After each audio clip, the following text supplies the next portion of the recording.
Ready? Sir नमस्कार. नमस्कार. उद्या 12वीच्या परीक्षा आहे. कंधार लोहा कार्यक्षेत्र आहे आपल्याकडं.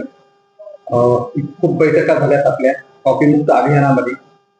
सुरक्षेच्या बद्दल त्या सगळ्या गोष्टीचा आढावा प्रशासनानं आणि तिथले वरिष्ठ अधिकारी म्हणून आपण घेतलेला आहे. उद्याची काय तयारी आहे, पालकाला आणि विद्यार्थ्याला आपण काय आव्हान करतो? माननीय जिल्हाधिकारी महोदयांनी आम्हा सर्वांना आव्हान केले आहे की नांदेड जिल्हा हा आपल्याला कॉपीमुक्त करायचा आहे आणि त्या अनुषंगाने आपण पूर्ण तयारी केलेली आहे.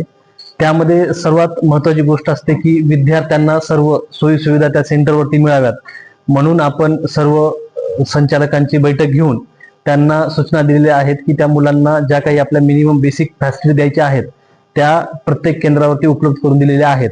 त्यासोबत आपण CCTV कॅमेरे देखील लावलेले आहेत. त्यासोबत आपण बैठे पथक आणि भरारी पथक असे ऑर्डर काढलेले आहेत.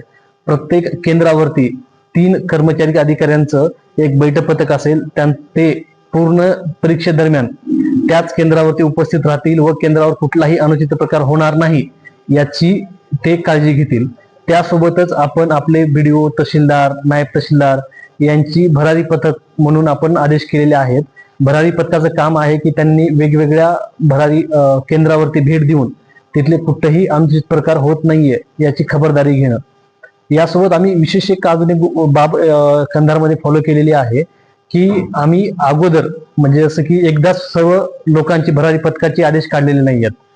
त्यामुळे काय होतं की कोणतं भरारी पथक कुठे जाईल किंवा कोणते बैठे पथक कुठे जाईल हे कुणालाही कळणार नाही. त्यांची ऑर्डर आपण फक्त काही वेळापूर्वी परीक्षेच्या अगोदर टाकणार आहोत आणि त्यामुळं जो कोणी अनुचित प्रकार करण्याचा प्रयत्न करेल त्याला हे माहित नसेल की आज आपल्याकडे कोणतं पथक येणार आहे. त्यामुळं हे देखील एक विचारपूर्वक घेतलेलं आम्ही पाऊल आहे.